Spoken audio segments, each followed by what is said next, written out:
Romanian Traditional Blouse Needlework Chronicles. A balance between myth and math. Week 1. Planning the journey, tips and tricks.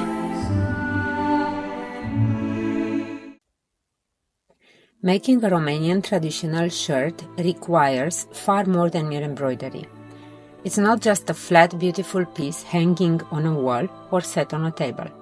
It has to move with you, offer you comfort, great looks, and compliment you no matter how you move. It is wearable art. A Romanian blouse can bring together up to 20 needlework techniques, if not more. It reflects the history and the arts and crafts of at least 2 continents. Wearing and making one is a wonderful journey, and the Needlework Chronicles will be your guide of good practices. While the world is changing, some things stay the same. Red color will catch your eyes, metal will shine in the sunlight, and great forces will be with you as long as you step on the face of the earth. Gravitational force, frictional force, bending force, shear force, compression force, tensile force. Respect them and they will work in your favor. 1. Choose the pattern. How you decide on a pattern is a story in itself. For some, it's an instinctive, almost magical process. Love at first sight, where the fabric and the design speak to you. For others, it's a long and intricate search, where every line and symbol is scrutinized, each pattern offering a new challenge, a new expression of creativity. Sometimes, through a particular pattern, one might seek to reconnect with their roots, paying homage to traditions that have been passed down through generations. Yet, there are instances where the pattern seems to choose you. In my case, the choice was made by fate. A simple drawing of lots determined my design, but in truth, I would have been content with any. I enjoy the challenge of working with patterns that others may overlook, those that are often forgotten, neglected, or avoided by many. 2. Give credit, honor the source and the author. So, the process of choosing a pattern is never complete without recognizing its origin and honoring its creator. The Princess Elise Știrbei, a remarkable woman from southern Romania, is the curator and the author of this album. Born in 1870 in Buftea, close to Bucharest, she was not only a woman of grace but also a woman of influence, as her brother, the prince, served as Prime Minister of Romania. Elise herself married not one but 2 prime ministers, Alexandru Marghilaman and then Brătianu. And under both names, she published albums of embroidery patterns. Her work was not simply aesthetic. It carried the weight of history, culture, and a deep understanding of the importance of preserving local, ancient crafts in the moment when Romania was emerging as a modern state. 3. Understand the context where the pattern was born. Understanding the context in which these patterns were created adds yet another layer of meaning to the embroidery. Many of these designs, like in Elise's albums or others, or like those of the shirts preserved in our ethnographic museums, were in fact originally created for bridal shirts. It is an important idea that is often lost in modern fashion. Today, we are led to believe that the wedding dress must be a one-time affair, a garment to be worn only once, a grand expression of the day's ceremony. But in the past, women used to wear their bridal attire for much more than just the wedding day.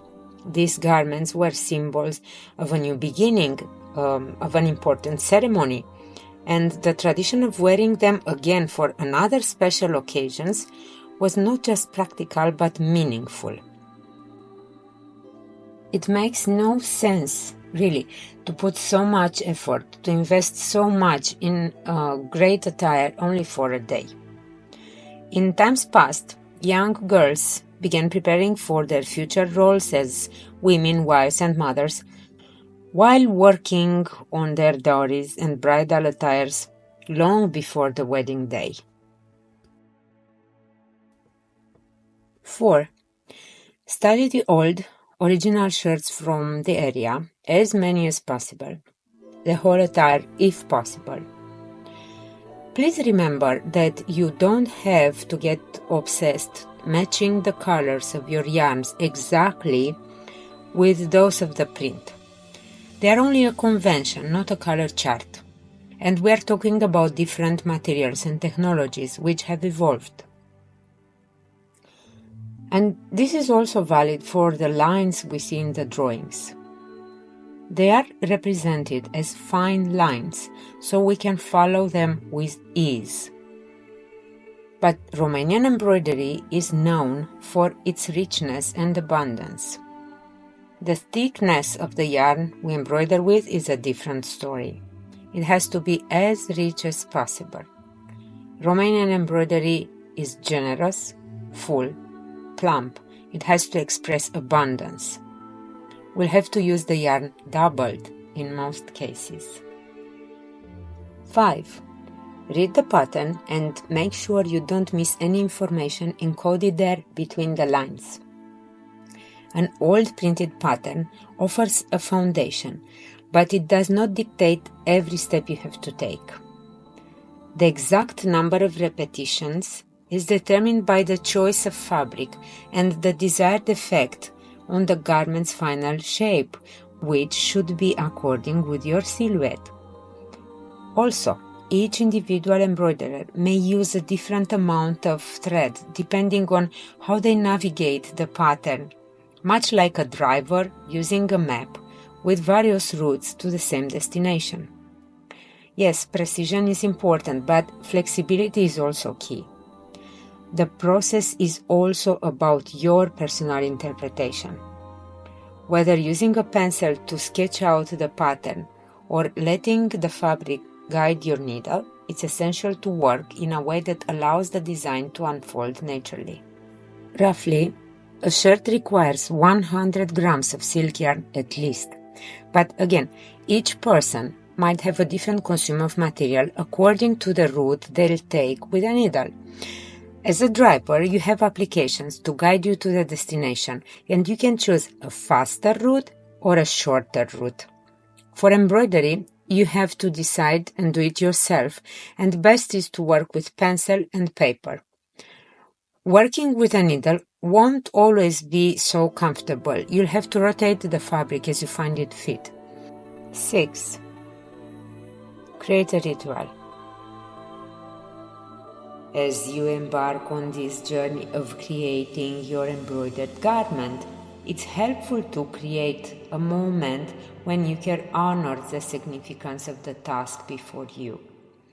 Begin with respect and mindfulness, for this is no ordinary process. You are creating something that carries both history and meaning. Take a moment to give thanks, to empower yourself for this new creative journey, and to acknowledge the sacredness of this tradition. For in some ways, the ancient rituals still hold power today. 7. The power of the elements, the fire, the water, and the red thread of your embroidered story. A Romanian shirt, as a metaphor, helps you to wear the whole universe on your shoulders. For the fabric, we use linen and hemp, grown from the earth, representing the grounded, tangible world. The silk yarn, which is obtained from insects, symbolizes the sky. The metallic shine in the thread and sequins comes from minerals deep within the earth, making the connection with the underworld. And of course, the red thread, your effort, your time, your care, binds it all together, offering protection and strength to the fabric, much like the sacred blood once offered in ancient rituals to mark a new beginning. Blood is the most precious liquid. It is life. But we don't need to make human or animal sacrifices anymore. We simply use the power of a symbol. We use the red thread instead of drops of blood. As for the fire and the water, they were also used in purifying rituals. Well, we can use them to test the materials and observe how they behave. The fire can reveal the authenticity of the metallic accents, for instance. If they are made of plastic, they would melt.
The fire can also reveal the authenticity of the silk by its scent.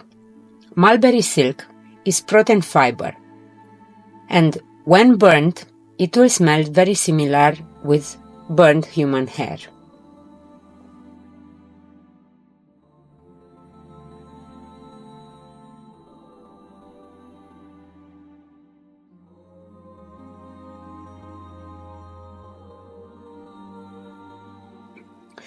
The water test will tell if the color will bleed when washing.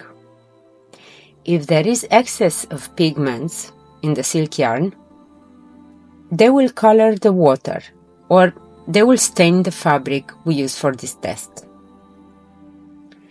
You can also try, just for fun, to make this test at home if you like it, or you can simply get your materials from super reliable sources. 8. What about magic mathematic? Is there any magical number for the repetitions of the patterns? Is it 3? Is it 5? Is it 7? No and yes. There is a special beauty in creating the basic patterns, and we'll discuss this next time. But there is the magic of the proportions. There is something enchanting about the balance of geometry in these patterns. The golden ratio, the square, the symmetry. The beautiful proportions captivate us, creating a timeless harmony. When cutting the fabric, the principles of zero waste must be followed. It's a practice rooted in pragmatism and respect for the materials. After we cut the fabric, we must protect the edges, even with a temporary feston stitch. If we are already sure and decided on the final dimensions, we can make the hem already. And here is how we cut the fabric for a Romanian blouse. Remember, the cutting pattern is coming from a time when the metric system was not implemented in Romania, actually nowhere in Europe yet, and women had different methods for measuring the fabric. Again, they were not really obsessed about how long they would cut the pieces, because they used to base their cuts on collective wisdom on a formula that is magic because it works, it still works for all of us. So we're using plain woven fabric, linen, hemp, or mix of linen and hemp initially, and it is between 40 and 50 centimeters wide, which is now today, because we are also taller than our great-grandmothers. And we need 2 sleeves, we need a back, and they have equal size, and we need 2 parts for the chest.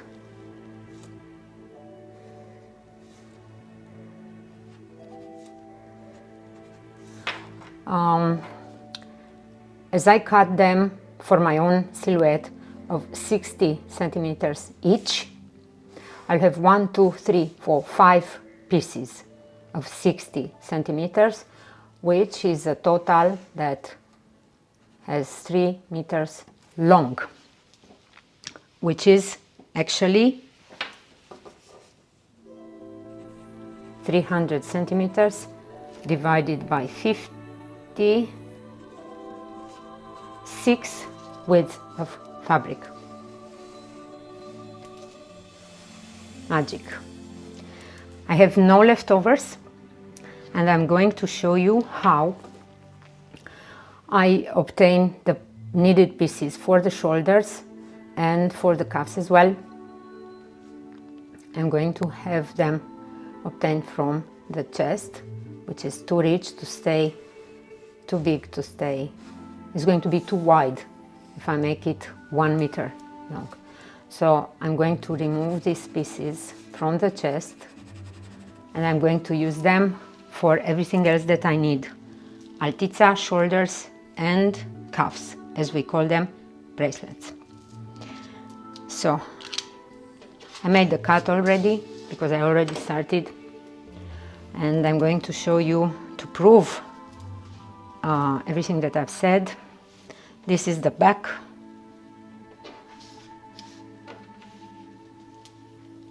These are the sleeves, pretty much.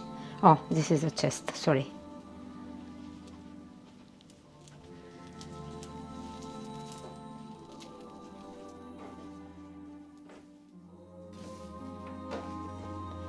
So I have the sleeves and the back here.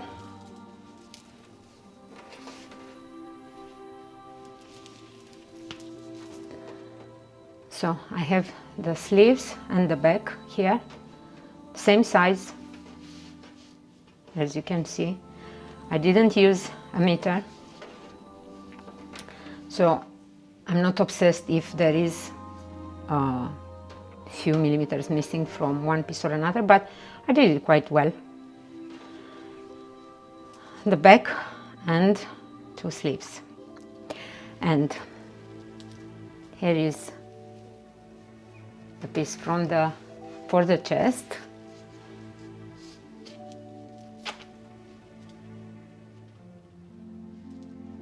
And the missing part, 1/4.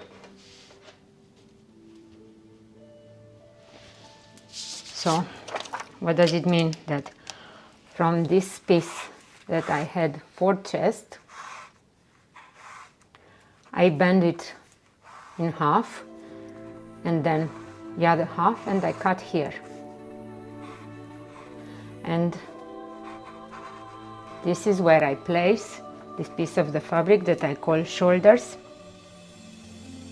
and it would be from the neck to the shoulder. Further down, let's turn it. So this is going to stay at the neck line. This is going to be on the shoulder, and a little bit farther down from the shoulders I have this another piece called Altița. Later in time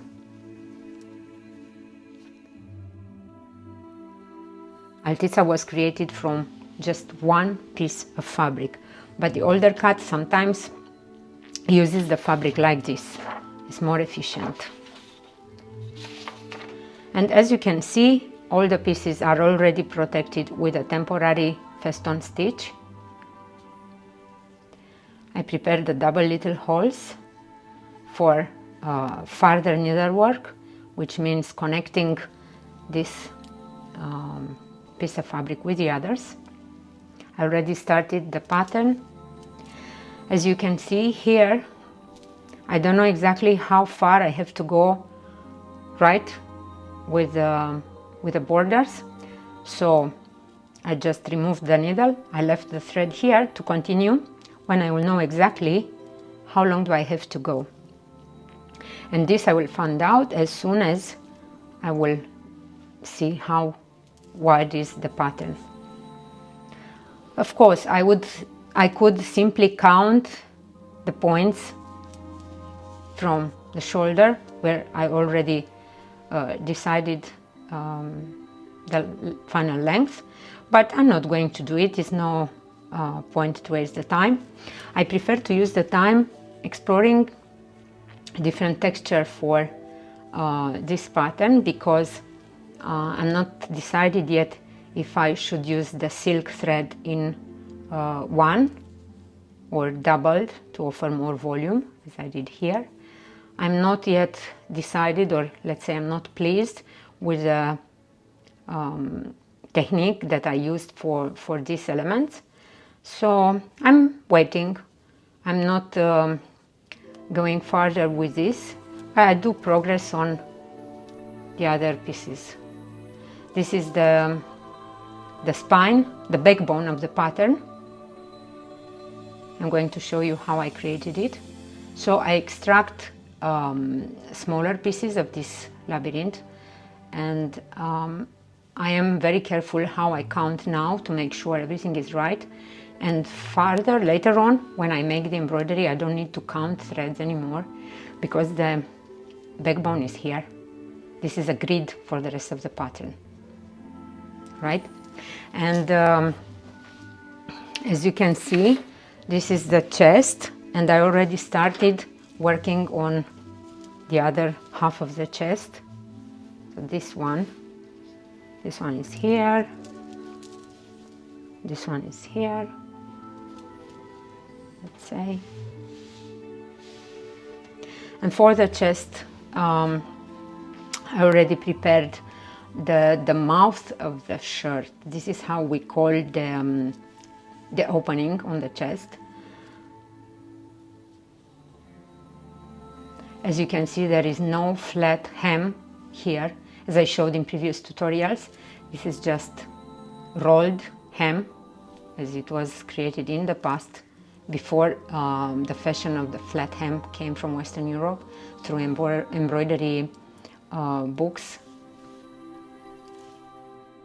This is just the ancient rolled hem, as it was used in Romania and other cultures around the Black Sea. Turkey, Armenia, Greece, of course, Bulgaria for sure.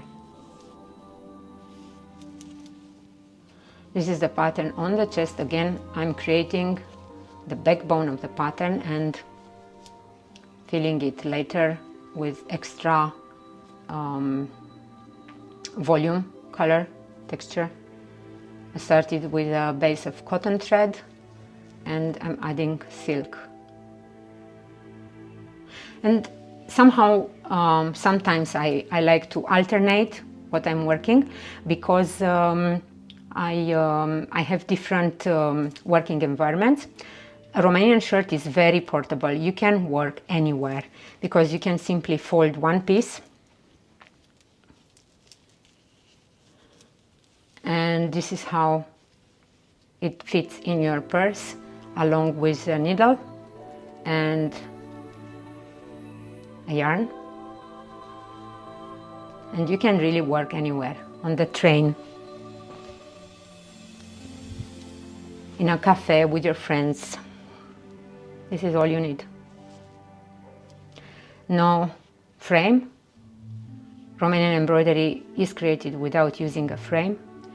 No, you don't need to have the diagram, the drawing, because you carry the example, the pattern with you, and you just complete using this as a guideline.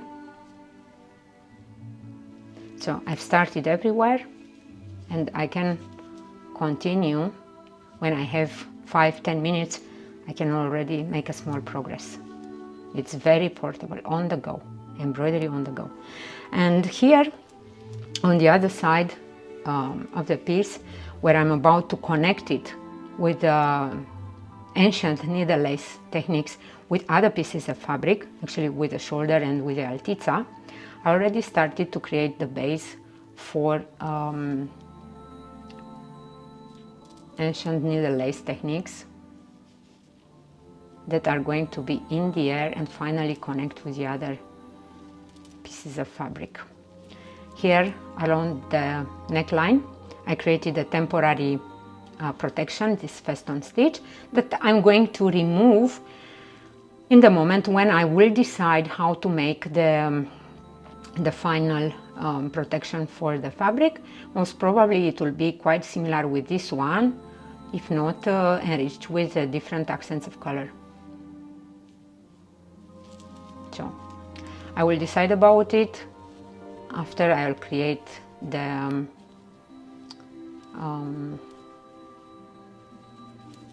rest of the shirt.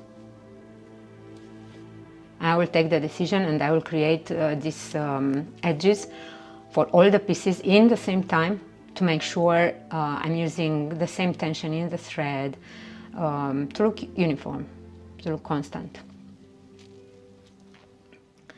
So if I plan a longer travel, like I'm about to do now in Sibiu, I'm going away for 3 days and I have quite a long train journey, 6 hours by train. I'm going to take both the shoulders, they're both here. I didn't cut the pieces between themselves because I'm going to mirror the embroidery from here to here, make it symmetrical. I'm going to take the altezzas as well. I'm going to take the chest and I travel light, but still I'm going to take everything I need to have a big progress on my shirt, and we're going to meet again next week and I'm going to show you how much I've progressed in the meantime. 12 hours by train can make a difference. But another important aspect is how I make the best use of the time, and I'm going to show you what I've considered to be the optimal way to create the embroidery. So it's practically like a map, like for a driver before taking on the road. You look on a Google map and they indicate the best road for you. I'm doing the same for embroidery. I'm going to start from here. I continue with lines, half cross stitch with double silk thread. I'm going to make this knot here, continue this way. From here I move on to here, I make this. From here I move to here, make this. From here I move to here, I go up and I return in the same, close to the same point from where I've started. And this is how I make one pattern. The same, I do it here. I'm doing this.